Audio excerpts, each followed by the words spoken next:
안녕하세요. 공울천부경 제61강 진행하겠습니다.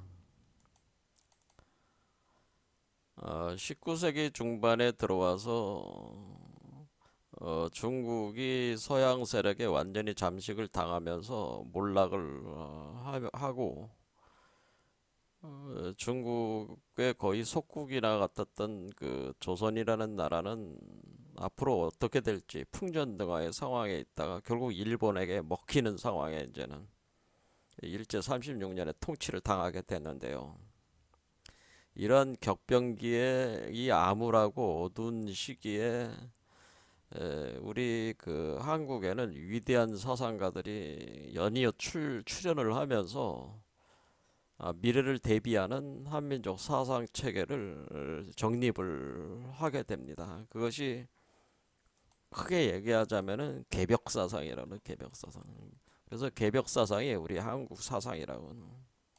이거는 세계사에 유례없는 사상인데요. 개벽이라는 게. 개벽이라고 하는 것은 결국 새하늘과 새 땅, 새 땅이 열린다고 하는 겁니다. 새하늘과 새 땅이 열린다는 것은 다른 의미에서는 천지창조가 된다고 하는 새로운 천지창조, 천지창조가 진행된다고 하는 거야.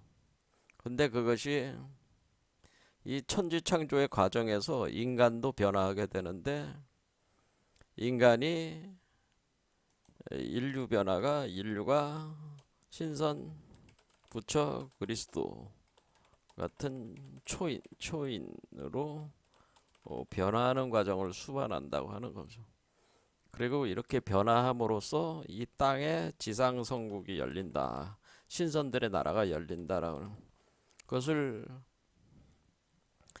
기독교적으로 보면은 지상천국이 되는 거죠. 그러니까 지상성국. 우리는 그걸 지상성국이라고 하는 거고, 그리고 기독교적으로는 지상천국이 되는 거고, 불교적으로 뭐요? 아미타 극락정토가 열리게 되는 점. 아미타 극락정토가 열린다. 그런 얘기가 되는 겁니다. 근데 그것이 어떤 그 다른 세계가 아니고 바로 이 땅에 바로 그런 세계가 열려. 그래 우리가 지금 인류의 역사가 굉장히 힘들고 고통스럽지만은 결국 이 고통은 그 산고의 고통이라는 어떤 무엇을 태어나게 하라는 게 지상성국, 지상천국, 아미타 극락정토를 이 세계에 건설하기 위한 고통이라는 거죠. 바로 이 지상성국, 지상천국, 아미타 극락정토가 바로 천지 창조된 새로운 개벽된 세계라고 하는 그 비전, 그것이 어떻게 열리는가에 대해서 아주 치밀하게 각자의 입장에서 논증을 했다는 거죠, 여러분들이. 그래서 무릇 한민족 사상을 연구를 하시려고 하는 분, 근데 한민족 사상에서 핵심적인 경전을 우리가 천부경으로 보고 있기 때문에, 그리고 천부경 사상도 역시 이와 같은 개벽 사상이라는 이와 같은 관점, 이 흐름에서 이것이 조망이 돼야지 의미가 있다고 하는 겁니다. 그러니까 천부경을 이해하는 데 있어서 가장 기초적인 지식은 이 동학, 정역, 그 다음에 강산 선생의 그 후천개벽론, 그리고 이하선 선생의 오해 중천개벽론 같은 거에 대해서 우리가 깊이 이해를 해야지 천부경도 풀 수가 있고 천부경을 좀 더 풍부하게 만드는 영양가 있는 논리 체계로 돼가지고 전 세계인들에게 미래를 제시하는 그리고 현재를 바꿔나가는 그런 사회적 틀로 이렇게 제시를 할 수 있다는 거죠. 자신감 있게 제시를 할 수 있다는 거죠. 그래 우리가 우리 자신을 먼저 알아야지 된다고 하는 거죠. 그러려면은 우리 자신의 사상과 철학과 종교가들을 대한 사상을 깊이 이해를 해야 된다고 하는 겁니다. 그래서 이제는 그 세 번째로 이제 강진환 선생을 지난 시간부터 이제 보게 된 건데, 이 강진환 선생께서는 이제는 그 이분이 그 1870에 1909년에 돌아가셨으니까 40도 안 돼서 돌아가셨어요. 근데 그 중에서 마지막 10년, 그러니까 1900년에 고향으로 돌아오는데, 밖에서 일을 보다 한 3년 동안 떠돌다가 이제 돌아오는데, 그때부터 한 10년 정도를 집중적으로 어, 그 개벽공사라고 해가지고 천지공사를 본다는 천지공사를 진행을 한다고 하는 거죠. 그러니까 자기 제자들과 함께 천지공사를 일을 본다. 그러니까 천지공사라고 하는 것은 천지공사. 이 천지공사는 뭐야? 이거는 개벽공사라고 해요. 그래서 개벽공사. 그래서 그러면 천지공사, 개벽공사라고 하는 것은 이 양반이 뭐를 하는 거냐면은 새하늘과 새 땅을 만드는 공사를 받다는 거예요.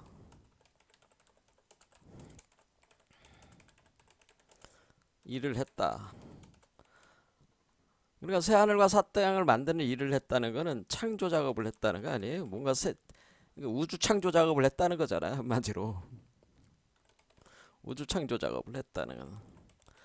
그런데 이 새하늘과 새 땅을 만드는 이 천지공사라고 하는 이 우주 창조 작업이 이렇게 돌아다니면서 제자들하고 이렇게 하면서 야 이거는 무슨 천지공사야. 그때 일어나는 그 각종 그 에피소드 퍼포먼스를 하고 난 뒤에 이것은 무슨 천지공사야. 뭐 숙구지공사야. 이거 뭐 이런 식으로 뭐 숙구지라는 지역에 가서 무슨 일을 하는데 거기서 무슨 일을 봤어요. 그러니까 숙구지 공사야. 이런 식으로 공사 이름을 붙이는 거죠. 그런 일들을 한다는 거죠. 그런 게 그게 사실은 새하늘과 새 땅을 만드는 공사, 천지창조 작업을 했으니까 이분을 가리켜서 이분을 이제는 그 사람들은 뭐라는 거예요? 이분을 증산 선생을 상제로 모시는 상제 하나님이다. 하나님이 창조하는 거잖아요. 하나님. 그리고 미륵불. 불교적으로 미륵불로 보고 그 다음에 도교적으로는 뭐 구천응어 내성부와 천존이나 뭐 이런 식으로 도교로도 최고의 그 위격에 이렇게 이제 할당을 해서 보는 거죠. 그런 천지공사를 하면서 제자들과 하면서 자신이 하는 건데 하면서 돌아다니면서 천지공사를 볼 때 주로 쓴 방법이 부적을 많이 그렸다는 부적을 그려가지고 불에 태워서 날리면서 야 이거는 무슨 공사를 봤다 뭐 무슨 공사 봤다 이런 식으로 하는 거든. 그래서 그 부적을 많이 쓴다는 거죠. 그래서 이분이 쓴 유일한 저작물인 천부경에도 거의 부적들로 이루어졌다는 거를 지난 시간에 봤잖아요. 이렇게 뭐 부적으로 이렇게 그리고 글 그리고 이런 거를 해가지고 불에 탁 태워가지고 날려보내면서 이 세계 신명들을 불러가지고 내가 이런 공사를 봤어. 하면서 이렇게 불을 태워가지고 신명들에게 지시를 내리고 이렇게 하는 어떤 그런 작업들을 이 부적을 통해서 신명들에게 어떤 메시지를 전달하고 부리는 어떤 그런 용도로 이 부적을 그려가지고 계속 그러니까 부적을 뭘 해도 계속 부적을 많이 쓰셨다는 거죠. 그래서 여기 현무경 이분이 쓰신 유일한 저작민 현무경에 나와 있는 부적을 무령부라고 하는 총칭해가지고 무령부라고 하는 거예요. 그래서 여기도 이제 부적을 보면은 부적에 이제 이름들을 이제 지어놓은 곳들도 있다 그 얘기죠. 여기 보면은 여기 뭐 사무 여함 부 이렇게 부자가 들어가 있잖아요. 그렇죠? 이렇게 들어가 있고 여기 그 다음에 소멸 음의 부 해서 부 이렇게 들어가 있고 쭉 여기 보면은 신명부 지각부 이렇게는 호령부에서 부자 이렇게 부자를 넣어가지고 부적들을 그렸다는 거죠.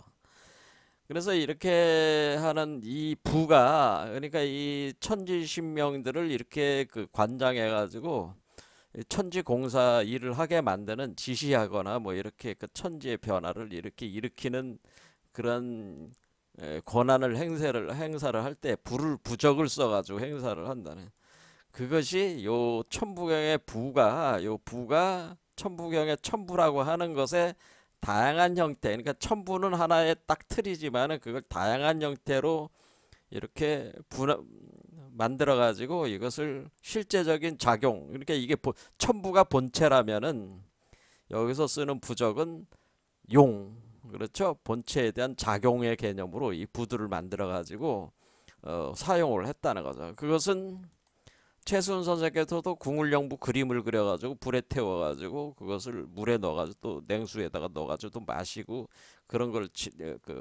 자기의 제자들에게 그걸 또 하게 했기 때문에, 그러면서 병을 고쳤기 때문에 요 분이 한 거를 굉장히 좀 더 빈도가 높으면서도 집중적으로 썼다는 거죠, 부적을.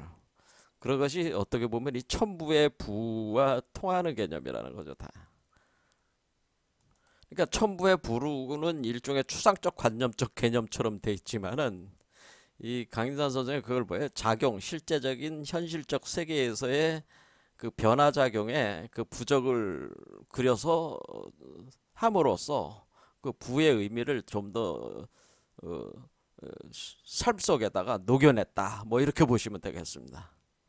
그래서 일단은 이런 천지공사에 이제 부적을 쓰고 다니시면서 작업해서 천지공사 작업을 하셨다 한 거고, 근데 천지공사가 여기 가서 이런 일하고 여기서 저런 일을 볼 때 이것은 무슨 그 공사다, 이것은 무슨 공사다 이렇게 얘기했을 때 제자들은 그 말을 도저히 이해할 수가 없는 거죠. 왜냐하면 그 세계가 안 보이잖아요. 지금 천지공사를 하는 그 세계가 보는 그 세계를 보면서 구체적으로 세밀하게 이렇게 하고 계신 분은 장인산 선생이 유일한 것이지, 그 제자들이 그 세계는 안 보이니까 제자들은 증산 선생이 하는 일에 대한 이해가 안 되는 거야. 그래도 증산 선생이 워낙 그 신통력을 많이 보이셨기 때문에 사람들이 그게 다 인정을 하는 것이죠. 그래서 그 천지공사가 무슨 의미를 갖고 있느냐, 그거에 대한 각 천지공사에 대한 공사에 대한 그 해석, 그것도 굉장히 중요하다고 봅니다. 그런데 그거는 강산 선생의 제자들이 할 일이죠. 제가 그걸 할 일은 아니고 인연 있는 제자들이 하실 일입니다.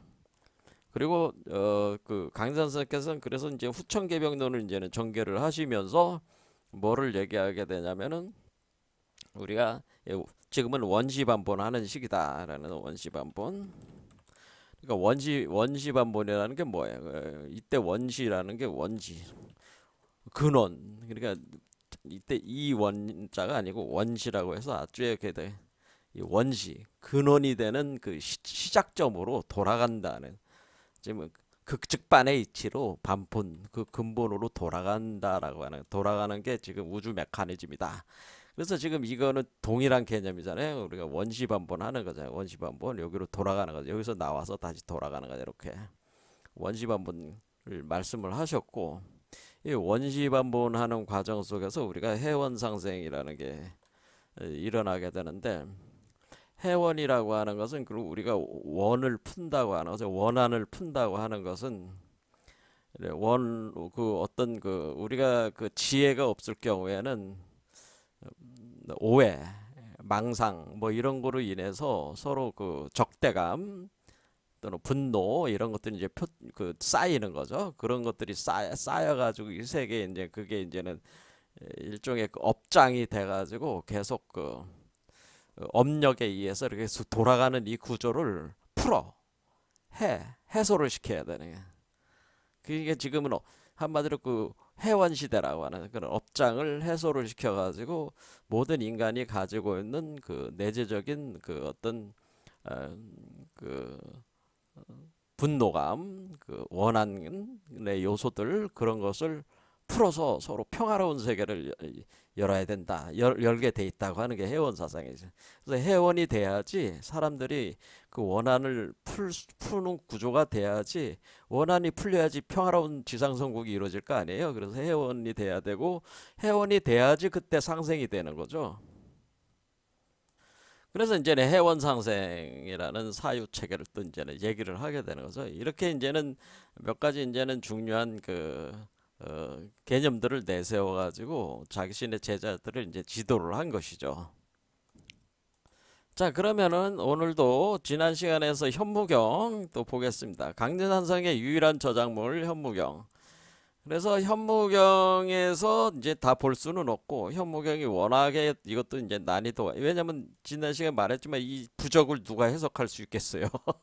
이 부적이라고 하는 것은 말 그대로 그 강진산 선생과 같은 레벨에 오르신 분들 정도가 이 부적을 이해할 수가 있겠죠. 그렇죠. 이분이 직접 자기가 보는 세계를 관장하고 운영을 하는 거로 불을 쓴 거기 때문에 이분의 수준에 올라가야지 이 불을 이해할 수 있을 겁니다. 그러니까 그때서 강증산의 진정한 후계자들이 나와야지 이해가 되는 거기 때문에 저의 해석 범위는 벗어나 있다라고 제가 말씀을 드렸습니다. 그리고 그 세계 자체가 우리가 언어가 통하는 세계가 아니기 때문에 그 말로도 할 수가 없는 것이다. 제가 얘기했습니다. 굳이 말로는 표현하려면 표현할 수는 있겠다 해서 요 첫 번째는 어미닭이 아기 닭, 그러니까 그 병아리를 품고 있는 그런 것과 같은 형태다라고 제가 표현을 했어요. 말로는 억지로 제가 저희 직관적으로만 이렇게 봤을 때는. 자, 그래서 지난 시간에 이제 했던 요거를 한번 다시 보겠습니다. 그러니까 우리가 이 현무경이라고 하는 것은, 이 현무라고 하는 것이 왜 그럼 이 책을 현무경이라고 자기가 유일하게 만든 이 세서 전수시킨 그 이 책을 왜 현무경이라고 한 것이냐. 제가 항상 뭘 이렇게 할 때마다 저는 공부를 하는 때 왜 천부경이라고 했냐 뭐 이런 거라는 거죠. 그러니까 이름을 짓는 게 제일 중요하잖아요. 근데 자기가 쓴 책을 딱 쓰고 나서 거기다 이름을 딱 졌는데 현무경이라고 이름 줬어. 그럼 왜 현무경이라고 이름을 지었을까요? 왜 현무경이라고 이름을 지었어요? 이렇게 그 의문을 가지고 이것을 먼저 해석해 주시는 분이 없어요. 이렇게 현무경을 해석하신 분 중에도, 그러니까 이제 현무경 법방파라고 있다고 제가 말씀을 드리지 않았어요. 장기준 선생의 뭐 박일문 뭐 송어랑 뭐 이런 것들을 쭉 내려서 한 20여 개의 파가 있는데 현무경만 주로 연구를 해가지고, 근데 이분들을 제가 이제 검색을 해보면은 그런 분들 중에서 현무경의 현무가 뭔지에 대해서 설명하신 분이 제대로 없다는 거지. 그래서 제가 지난 시간에 왜 현무경을 왜 현무라고 했겠냐. 그래서 현무는 우리가 사신 중에 하나잖아요. 사신. 그래서 우리가 요게 이제는 사신도죠. 사신도 이렇게 났을 때 이 사신도를 주로 어디다 쓰냐면은 하늘에 별자리가 28수가 있단 말이야. 28수의 그 동방칠수, 서방칠수, 남방칠수, 북방칠수 할 때 그 각 칠수를 관장하는 그 신수들, 그러니까 신적인 짐승들을 배치를 할 때에 이 현무는 북방칠수를 관장하는 동물이란 말이에요. 그래서 이게 여기를 보면 이게 요 그림을 제가 이렇게 그린 게 이거를 제가 만든 건데, 여기 보면은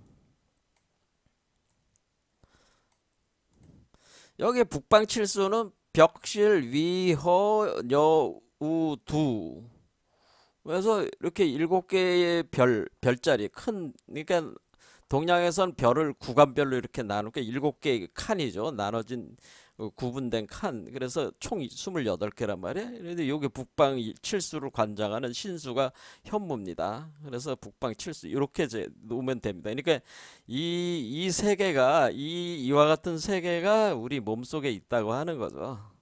그래서 이거 이렇게 놓으면 된다고 하는 거예요. 그러니까 우리 몸 바깥에도 대우주가 있지만은 우리 몸은 소우주잖아요. 그럼 소우주는 소우주대로 대우주가 모사가 된 거기 때문에 우리 몸 속에도 대우주와 같은 형태가 그대로 투사가 돼 있기 때문에 동일한 그 형상이 있다고 생각하시면 되니까, 그거를 우리 몸 속에 있는 한마디로 우주세계, 그러니까 소우주의 우주세계죠. 이거는 그러니까 소우주의 우주세계는.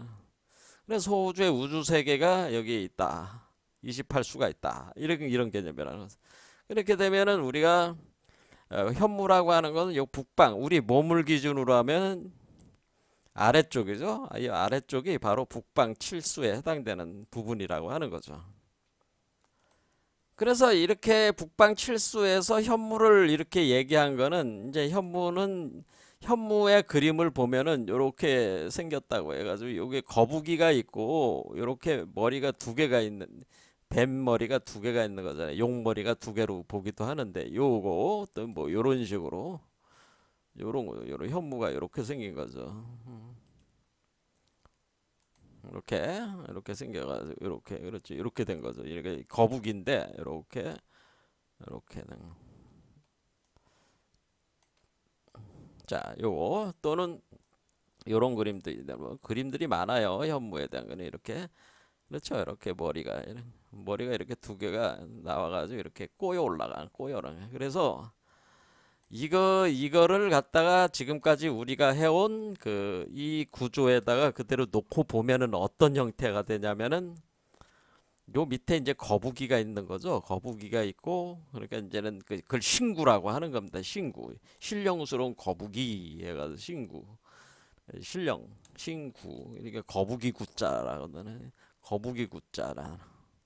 땅 이름 구자인데 이 거북이를 얘기하는 거북이 구자 신구. 신령스러운 거북이. 이 신구가 있는데 이 신구가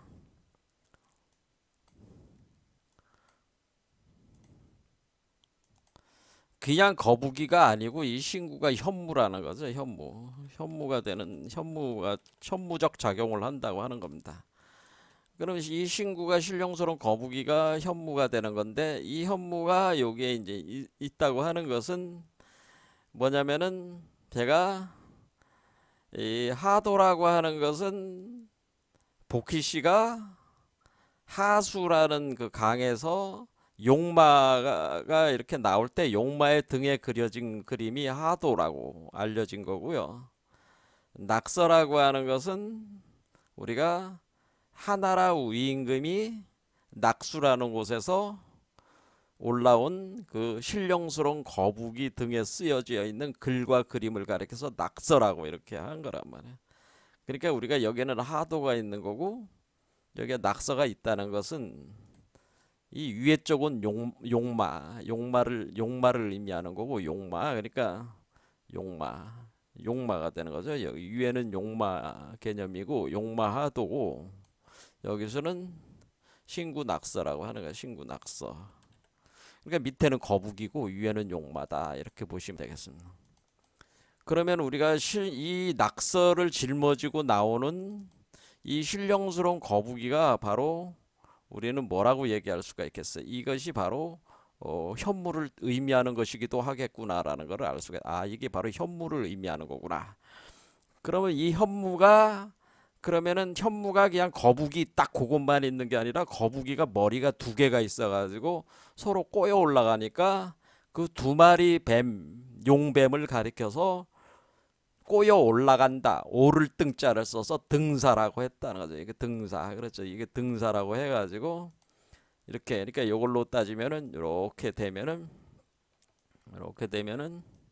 요게 거북이가 요 거북이 머리 요거와 요 뱀과 용뱀이 꼬여 올라가는 요 두 마리 요걸 가지고 등사다 이렇게 하는 겁니다.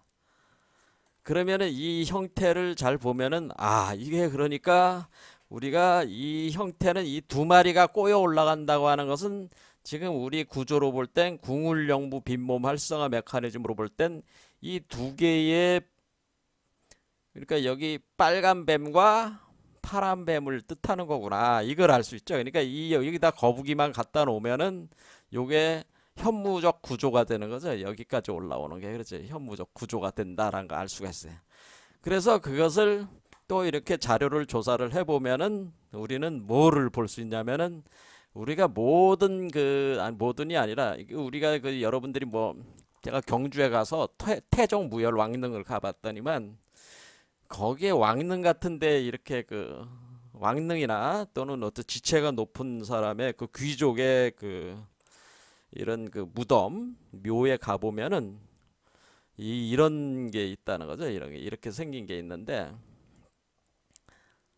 여기 보면은 이게 이렇게 있어가지고 죽은 사람을 저기 안장해 놓은 게 릉이잖아. 릉? 왕? 근데 왕릉에 이렇게 돼 있다. 그럼 이게 이렇게 돼 있다는 거죠. 이렇게. 그러니까 요게 바로 현무라는 거죠. 왜냐면 현무라는 걸 알 수 있는 거는 이게 여기에 여러분이 이렇게 기둥에 위에 용이 두 마리가 이렇게 있어요. 그러니까 이게 사실은 요 거북이에서 올라온 용 두 마리라는 걸 알 수가 있다는 거죠. 아, 그러니까 우리가 왕릉에 있는 요게 바로 이거에 대한 이름은 원래 이 왕릉에 있는 얘에 대한 이름은 따로 있어요. 따로 있는데 그것은 뭐 비희, 뭐 폐하, 뭐 이런 이름이 있어요. 자체 이름이 있고 이 얘의 이름은 그 비폐하인데 구룡자 중에 장남에 속하는 거야. 그러니까 구룡자는 뭐냐면은 용의 아들, 용의 아홉 마리 자식이 있는데 용에게는 아홉 마리 중에 아홉 마리의 그 자식이 있어서 구룡이라고 하는데 그 아홉 마리 중에 첫째가 바로 첫째 장남이 바로 비폐하고 이 비폐하가 바로 이게 현무라는 거죠. 그렇죠. 자, 그러니까 우리는 이게 얘가 구룡자 중에 장남인 비우고 폐하구나. 얘가 바로 현무였구나라는 거라서 얘가 바로 현무구나. 그래서 우리는 여기가 우리가 이렇게 있는 거는 여기 우리 몸속이 뭐라는 걸 의미하는 거예요. 여기가 바로 우리가 왕릉이잖아요. 왕이 묻혀 있다는 거죠. 묻히는 거. 묻힌 무덤이라고 하는 거예요. 그러니까 여러분의 몸은 왕이 묻혀 있는 무덤이야. 왕이 죽어 있는 무덤이야. 그러면은 그 죽은 왕이 부활해야 되나? 부활한다는 거죠. 죽은 왕을 부활시켜야 되네. 누구를 통해서 부활해? 자식을 통해서 부활하는 게 구룡자 과정이라는 거지. 죽은 왕이 자식을 통해 부활한다는 거죠. 왕릉이라는 개념은 죽은 왕이 자식을 통해서 부활하는 무덤 이런 개념이라는 거죠. 이해가 되시죠? 그래서 구룡자 중에 첫 번째를 둔 거는 이 죽은 왕이 그 왕이 누구예요? 얘가 왕이죠. 얘가 우주의 왕이야. 우주의 왕인데 우주 황제라고 그랬잖아요. 제가 우주 황제 원래 대우주의 황제인데 얘가 어떻게 됐어? 죽었어요. 쪽으로 들어왔어요. 죽었다는 얘기는 이게 우리 몸속으로 들어온다는 얘기, 들어와서 여기서 씨가 됐다는 거죠. 자식의 씨로 됐다는 거예요. 그러면 이게 무덤이니까 여기다 묻었어.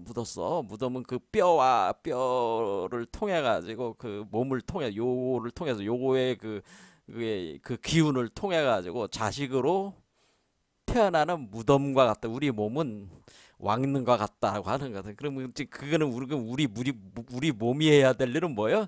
그 자식을 태어나게 하는 하나의 무덤과 같다고 하는 겁니다. 이해가 되시죠? 자, 그러면은 얘가 이렇게 돼 있다고 하는 것은 얘가 누구라는 거야? 얘가 여기 우주 황제의 자식이라는 얘기지. 하나님의 자식이란 뜻이요. 그렇죠. 뭐 어렵게 생각할 게 하나도 없잖아요. 얘가 우주 황제의 자식이구나. 우주 황제의 자식이 되고, 자, 그러면 우주 황제가 죽었으니까 얘가 태어나면은 얘가 우주 황제의 자식으로서 얘가 상속자가 되는 거 아니죠. 후계자가 된다라고 하는 구룡자 과정을 거쳐가지고 후계자가 되는 거 아니겠습니까? 이 우주를 새로운 대우주의 주인이 된다고 하는 거죠. 요게. 자, 그런 의미도 있다고 하는 거예요. 제 말씀은. 자, 그런데 그게 어디에 있다고 하는 거냐면은, 그래, 얘가 어디에 있습니까? 얘가, 여기 구룡자는 뭐를 했냐면, 입에 보면은 여의주를 물고 있다는 거예요. 여의주. 여러분들이 잘 보면, 여기 입에 여의주를 물고 있어요. 여의주? 자, 여의주. 아, 이게 여의주. 바로 이 여의주라는 요 구슬 알 속에 이 여의주가 바로 우주알이란 말이야, 우주알. 그렇죠? 이건 설명했죠? 그래서 여의주가 우주알이래 가지고 이 여의주 속에 이 아이가 있어. 이게 요게 뭐라는 거야? 이게 여의주라는 거죠. 그렇죠? 자, 이렇게 동그랗게 생겼잖아. 요게 여의주야. 그러니까 여의주가 여기 아래쪽에 입에 물고 있는 여의주가 위로 올라와서 여의주가 어리에 온다는 거야. 강준산이 얘기를 하기를, 강준산이란 분이 나는 여의주를 입에 물고 있다. 그런 표현을 해서 이게 뭐야? 아, 여의주. 아, 이게 여의주구나. 여의주인데 강준산이 뭐라 그래요? 나는 여의주를 입에 물고 있다. 그러니까 자신은 저 금산산 미륵불은 여의주를 손에 들고 있지만은 나는 여의주를 입에 물고 있다는 뜻은 이 여의주가 이 아래쪽에 있었던 여의주가 요 입으로 들어온다는 뜻이죠. 그렇죠? 요게 여기 입에 위치해 온다는 거지, 이렇게. 그러니까 그게 뭐예요? 여섯 번째 차크라로 온다는 뜻이요. 다르게 복잡하게 생각할 거 없어요. 자, 그렇죠? 자, 이런 식으로. 그러니까 이게 보니까, 그러니까 그 현무경이라고 이름을 지은 데는 이런 깊은 뜻이 있었다는 걸 알 수 있어요. 아, 이게 그러니까 우리 몸에 밑에 이제는 거북이 구룡자 중에 첫 번째 용이, 이 구룡자 9마리 용의 9마리 자식으로 이렇게 쭉 올라가는 거죠. 첫 번째 용부터 해가지고 올라가는데 밑에서 있었던 여의주를, 그래서 이 여의주가 뭐예요? 요 여의주 안에 죽은 우주 황제의 기운이 들어가 있는 씨앗이지. 여의주가 우주 황제의 씨앗이 있었는데 그걸 여의주를 키워가지고 자라게 해가지고 여기 입에 이렇게 무는 형태가 돼가지고 여기서 몸이 육화가 돼가지고 이 무덤을 열고 태어나면은 새로운 우주 황제. 그래서 자신이 우주 황제가 누구예요? 이게 상제지, 하나님이잖아요. 그래서 자신을 상제라고 한 거고 자신을 미륵불이라고 한 거죠. 그러면은 제가 말씀을 드렸잖아요, 지난 시간에. 그 강릉산만이 상제겠어요? 강릉산만이 미륵불이겠어요? 그게 아니죠. 여러분이 강릉산이라고 제가 말씀을 드렸습니다. 그래서 강릉산이라고 하는 것은 특정한 어떤 사람을 얘기하는 게 아니고, 요 강릉산이라고 하는 게 바로 여의주에 있는 그 사람을 얘기하는 거다. 이게 강릉산은 그래서 결국 새로운 우주 황제를 얘기하는 거다. 새로운 하나님을 얘기하는 데서 개벽된 세계의 하나님, 상제, 신선, 부처, 미륵불을 얘기하는 것이다. 그런 얘기죠. 그래야지 맞는 거죠. 그러니까 그러면 제가 이제 증산도를 믿는 분들한테 저를 찾아오면은 얘기를 해요. 당신들은 강증산이 그 1909년에 돌아가셨다고 생각하지 않냐? 그래서 여러분들 죽은 사람을 믿고 있지 않냐? 근데 강증산이 당신의 몸속에서 재림해 와야지. 그게 강증산의 뜻이다. 제가 얘기를 하는 이유가 뭐? 강산이 재림한다. 강산이 재림할 거야. 어리에? 당신 몸속에 들어서 재림을 해옵니다. 그러니까 강산을 다른 데서 찾지 마시고, 아니, 강산이 뭐야? 법통이라고 그래. 그러니까 이제 그 증산도들이 추구하는 게 뭐예요? 도대체 누가 그 정통을 이은 거냐? 그러니까 증산 선생은 돌아가셨으니까 누가 자기의 그 정통, 그 한마디로 누가 정통 계승자냐? 이게 계승자 싸움을 계속 하고 있잖아요. 누가 강증산의 정통 계승자냐? 이 싸움을 계속 하고 있어요. 그래서 그거 다 부질없는 얘기다. 그거는 강인산 선생은 그걸 가르친 게 아니고, 강인산의 정통 계승자는 누구야? 강인산의 정통 계승자는 몸에서 가증산을 태어나게 하는 사람이 강인산의 정통 계승자야. 너는 몸에 재림시키는 사람. 재림시키는 사람이 강인산의 정통 계승자야. 그러니까 강인산의 정통 계승자가 한 명만 나오겠어? 수천 명, 수만 명이 나올 수도 있지. 그러니까 어떤 특정한 사람이 정통 계승자가 되는 게 아니니까 그런 법 정통성 싸움 좀 하지 마라. 그런 차가 그게 서로 간에 서로 뭐 나는 뭐 이름이 서로 다르게 나는 뭐 대순진리하다 나는 뭐 증산도다 뭐 각자 자기네들 그러면서 특히 강윤상 부인이 셋이잖아요. 셋이었잖아요. 그 셋 부인과 또 첫 번째 부인한테 따님까지 있었잖아요. 그거 가지고 이제는 자기네가 나름대로 그 여자들 가지고 또 그 뭐 또 적통이 어떠니 그렇게 자꾸들 싸우는데 그것도 다 하나의 그 상징 비유예요. 여자들도 그냥 그 여자들을 세운 게 그냥 세운 게 아니고 그 이치를 설명하기 위해 세운 거예요. 그것까지 설명을 하면 이제 시간이 많이 가니까 안 하겠습니다. 어쨌든 여러분이 바로 강승산의 부인이지. 그러니까 부인이 누구야 사실은? 원래 여러분이 이게 강릉산이야. 원래 지금 이게 강릉산이다. 원래 이것도 강릉산이야. 그러니까 강릉산이 씨앗을 여기다 뿌렸잖아. 뿌림을 당한 사람이 여자잖아. 이게 강릉산 부인이 되는 거야, 여러분이. 그래서 강릉산 부인이 돼서 강릉산에 자식을 낳는데 그 자식이 또 강릉산이야, 이름이. 그러니까 그냥 강릉산을 낳는 건데 여러분이 강릉산을 낳는 여자가 되는 건데 그게 원래 그 강산이 3번 결혼한 이유가 그 여성적인 의미를 설명하기 위해서 결혼을 하신 거란 말이야. 그죠? 혼인을 하신 것이다 그런 거예요. 그런 어떤 그 상징 비유를 정확히 이해를 해야지 강산이 그게 천지공사란 말이야. 그게 날 이렇게 뭐 내가 그 강산 선생님 뭐 뜻도 뭐첫 번째 마누라 놔두고 왜 두 번째 마누라 또 결혼하고 세 번째 마누라 결혼하고 왜 그러기? 그것도 다 뭐예요? 천지공사했다고 그래. 그리고 자기는. 그게 뭐야? 이 시스템에 대해서 여러분들한테 증산을 숭배하시는 분들한테 그 이치를 알려주기 위해서 그거 한 거예요. 그러니까 천지공사 한 것이다 라고 하는 건 이런 이치로 돌아가게끔 하는 것이다 라는 거를 알려줬는데 그 메시지는 안 읽고 그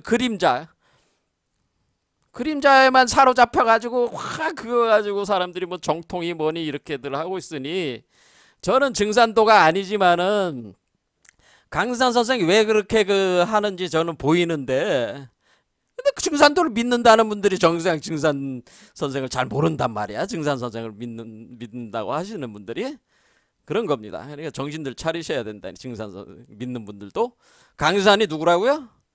여러분 몸속에 나오시는 분이 강산. 여러분 몸속에서 재림에 나오시는 분이 강산이고 여러분 몸속에 재림에 나오는 사람이 한 사람만 있는 게 아니고 많잖아요. 많이 나와. 그러니까 강산은 많이 나올수록 좋은 거죠. 그렇죠? 그래서 그래서 대두목을 자꾸 찾아. 그래서 우리가 이제 이 대두목이 나와야지 뭐 이게 되는 거 아니냐. 우리를 이끌 대두목이라고 하는 대두목. 그래서 어떤 사람이 요즘 그 증산도 하시는 분들은 대두목을 찾습니다. 저한테 그러길래 제가 그 왜 그렇게 어렵게들 생각을 하냐. 이 대두목이라고 하는 거는 눈목자 아니냐. 대우주가 되는 머리에 있는 눈이란 뜻이요. 그런 제가 얘기를 했어요. 대우주체로 나오는 머리에 있는 눈. 뭐야? 그 눈이 뭐예요? 이 천안. 불안. 아니 뭐 천안이라 불안이라고 하겠습니다. 뭐 불안. 미륵불의 눈. 미륵불의 눈 뭐 이렇게도 얘기할 수가 있고 천안이라고도 얘기할 수가 있는데 이거를 이제 세상에서 뭐라고 그러니까 제3의 눈을 가진 사람이 대두목이요. 그러면은 강산이 여의주를 입에 물었다고 할 때 그 여의주가 눈이야. 여의주가 제3의 눈이야. 여의주가 여섯 번째 차크라로 오면 그게 제3인의 눈이란 말이요. 그러니까 여러분이 여의주를 입에 물어야지 여섯 번째 차크라로 오잖아요. 그 여의주 안에 재림하는 강정산이 있다니까. 그 재림하는 강정산이 들어가 있는 그 눈이 제3의 눈이 그거 있는 사람이 바로 대두목이란 말이야. 그러니까 대두목은 그러면 하나겠어요? 한 사람이겠어요? 대두목도 수없이 많이 나와야지 맞는 얘기지. 그러니까 여러분들은 정신들 바짝 차리셔야 되는데, 강증사는 어떤 특정한 사람을 얘기하는 게 아니고 여러분 몸속에서, 그러니까 증산을 믿으시는 분들의 몸속에서 나오는 재림하는 강증산이 바로 대두목이고, 그것이 그렇게 강증산을 재림시키는 사람들이 바로 강증산 선생의 뜻을 제대로 이은 천지공사를 완성하는 사람들이라는 거예요. 그러니까 이런 사람들이 천지공사, 그러니까 천지공사를 봤다는 거는 강산 선생이 자기가 모델로 했으니까 다른 사람도 너희들도 천지공사 하라는 얘기예요. 천지공사. 나처럼 천지공사를 해라. 내가 천지공사 했으니 나를 모범으로 삼아서 너희도 천지공사 하라. 그러니까 개벽하라는 얘기예요. 그런데 그 모범으로 보여주기 위해서 자기가 대자들을 끌고 다니면서 야 천지공사 봤다, 이거 봤다, 저거 봤다 막 하는 건 뭐야? 이렇게 이런 이치를 깨달아서 이런 이치로 너희들이 네 몸속에다가 여의주를 그 우주화를 만들어 가지고 천지개벽하는 존재가 되라. 이렇게 가르쳐놨는 건데, 그러니까 천지공사가 뭔지도 아직도 모른다는 거지. 증산 추종하시는 분들. 그러니까 저같이 이제는 증산 선생은 이제 저는 추종을 안 하니까, 저는 원래 종교를 이제 추구를 안 하는 사람이잖아요. 그러니까 저 같은 사람도 알겠는데 왜 정작 증산 선생을 따르시는 분들은 왜 이렇게 무지할까? 왜 이렇게 쓸데없는 데다 시간과 에너지를 낭비하면서 하는 것일까? 그런 안타까움이 있어요. 그래서 제가 사실은 저는 증산 선생하고 크게 인연 있는 사람은 아니기 때문에, 인연이 없는 사람이, 인연이 없는 나도 알겠는데 인연이 많으신 분들이 오히려 잘 모르니까 좀 제가 볼 땐 답답하다, 그런 얘기입니다. 자, 그러면은 이제 이 현무경이 이게 지금 현무가 왜 했는지 이런 개념을 아셨죠? 그래서 지난 시간에 그래서 이제 첫 번째 이제 기우정을 일일 사시라고 하는 것이 바로 뭐라고 했어요? 이배물 이 강증산이 육화가 돼서 태어난 날이 바로 기우정을 일일 사시라고 하는 거고, 기우정을 일일 사시가 그 사주로 얘기한 거, 그게 바로 봉황이 된다는 뜻이다. 사시, 뱀이 봉황이 되는 때다. 그럼 뱀이 여기 올라와서 봉황이 이렇게 되는 때가 기우정을 일일 사시다, 이때가. 그래서 기우정을 일일 사시라고 표현을 해준 거다. 이 우주 황제의 자식, 새로운 우주 황제가 태어나는 날.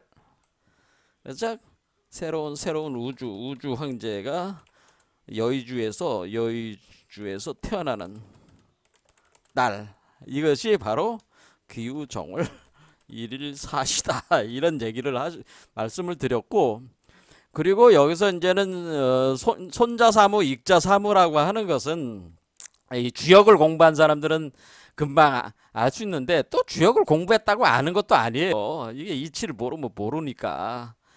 그래서 이게 참 답답한 얘기다, 그런 얘기입니다. 자, 그러면 이게 이 익자사무, 손자사무는 주역에 나와 있는 내용입니다. 그래서 지난 시간에 말씀을 드렸지만은, 자, 중천감리 1200기도라는 거, 1200기도라는 게 있습니다. 중천감리. 이거는 어떤 도상이냐면은,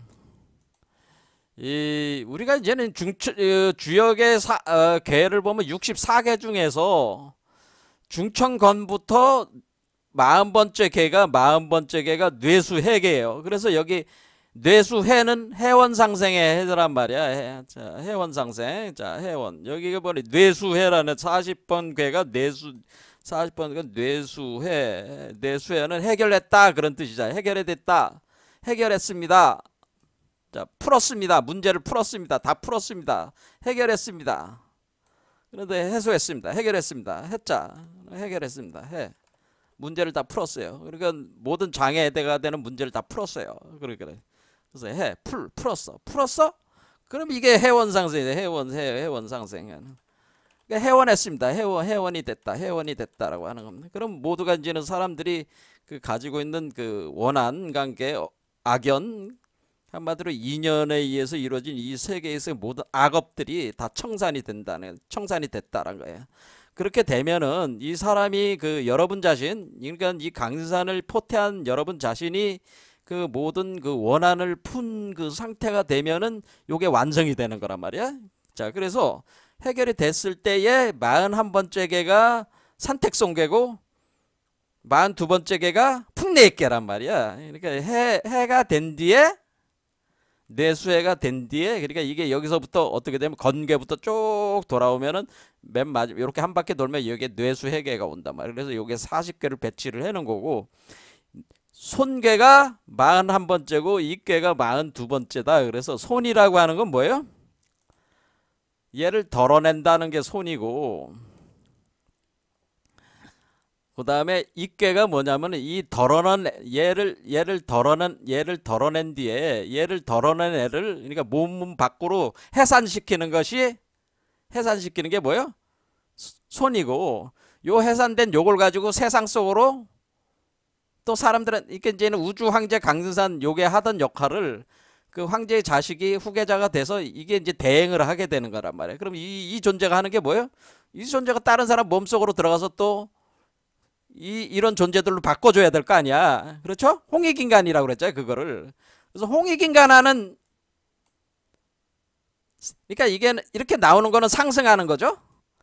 이렇게 들어가는 건 하강하는 거래요. 그러니까 우리가 덜어냈으면은 네 몸에서, 이 뜻은 뭐예요? 너의 몸에서 강증산을 덜어내가지고 그 강증산을 가지고 세상에게 홍익인간 하라, 그런 뜻이 바로 손자사무, 익자사무라. 그럼 우리가 손자사무라고 하는 것은 애를 낳으려면 남녀가 있어야 되잖아. 아버지 어머니가 있어야 되니까 아버지의 어머니하고 나 이렇게 해서 세 사람이 있다. 그래서 3인이라는 거, 그게 사무라는 거고. 그러면 덜어냈잖아. 덜어내면 하나만 나왔잖아요. 아버지. 그래서 그걸 어떻게 표현한 거예요? 여기 두 마리 뱀이, 요 두 마리 뱀 중에 이 두 마리 뱀이 기운이란 말이야. 그러니까 빨간 뱀은 아버지의 기운, 파란 뱀은 어머니의 기운. 그러면 아버지 어머니가 이렇게 기운을 합쳐가지고 얘를 태어나게 했어? 그럼 이 두 기운은 요 사람 안에 그냥 있는 거 아니야. 요 하나만 나오는 거 아니야. 요거 가지고 또 이제 다른 사람 속에 들어가야 되잖아. 그러니까 얘는 3인행 세 사람이 가다가 하나가 나온다는 뜻이지. 손개는. 그래서 그거를 이제는 주역에서 쓰는 거지, 여기서. 3인행을 가다가 즉 손 1인 한 사람을 내보낸다, 덜어낸다는 뜻이지. 그래서 한 사람이 나가면은 곧 그 사람이 곧 다른 사람의 벗이 된다. 그러니까 이 사람이 그럼 뭐가 되나? 이 사람이 여기 나오면 이 사람은 스승이 되는 거예요. 스승이 돼서 홍익인간 해야 되니까 그 제자를 거느리게 되면 그 제자가 이 사람의 벗이 되는 거란 말이야. 그러면 여기에 보면 이렇게 되면은 6,5개에 뭐라고 돼 있냐면은 5번째에서 차크라, 그러니까 5번째 차크라에서 6번째 차크라가 될 때에 그때 벗이 되는 십풍의 관계가 된다는 뜻이야. 그래서 태어나가지고, 그래 십풍지구. 자, 십풍지구가 이게 현무라는 얘기지. 그렇죠? 산택송계 십풍지구. 아, 이게 십풍지구가 그냥 있는 게 아니고 얘가 그러니까 6,5효에 십풍지구가 있고, 산택손에 6이 산택손에 6,5효에 있고, 그렇죠? 요효에 혹 익지, 익으로 간다. 그러니까 내가 손인데 세상에게 홍익인간 할 수도 있다. 그때가 되면은 십풍지구가 된다. 그렇죠? 그러면은 손계에서는 어떻게, 손계에 와서는 두 번째 6,2효에 혹 익지 십풍지구가 여기 온다, 그런 뜻이에요. 아, 그러니까 현무가 여기로 오는 거지. 그러니까 우리가 이 사람이 이제는 스승이 돼가지고 나와서 벗을 사겨가지고 제자들을 만들어가지고 요 6,5에 태어난 6,5의 존재로 태어난 이 강증산을 풍내익에 6,2효로 보내면은 이것도 역시 십풍지구. 이 십풍지구가 이렇게 들어간다는 얘기지. 그 사람한테, 제자들한테. 그래서 요게 현무라는 얘기지. 이게 현무라는 얘기지. 그러니까 이 구가 뭐야? 현무라는 얘기지, 현무. 그렇죠. 그래서 여기에 지금 이 첫 번째 문장에 있는 손자사무, 익자사무 자체에 이미 현무에 대한 메커니즘. 아, 이게 그러니까 현무, 그러니까 십풍지구의 구, 낙서의 구, 거북이 얘기가 나오는 거잖아요. 그러니까 결국 그것이 현무의 이치를 이미 여기에 담아놓은 거죠. 그래서 그 여의주가 태어나가지고 그 강진산이 태어나는 게 규정을 이를 사시고 이렇게 이걸 설명을 이렇게 한 거란 말이야. 그러니까 이거는 주역을 알아야 되고 그렇죠. 규정을 일일 사시가 이것이 뱀이 봉황, 뱀과 봉황이 이렇게 되는 봉황이 되는 이치 이런 걸 알아야지 그래서 해석을 할 거 아니에요? 특히 이제 주역을 알아야 돼. 주역을 모르면은 해석할 수가 없어. 근데 제가 보니까 이거 주역으로 해석을 제대로 한 사람이 없어. 자, 왜 현무경이라고 했느냐? 왜 현무경이라고 했느냐라는 그 이유도 뭐에 있는 거예요? 손자사무, 익자사무의 십풍지구라는 이 표현에 있다는 거지. 십풍지구의 구. 자, 오늘 여기까지 하겠습니다. 감사합니다.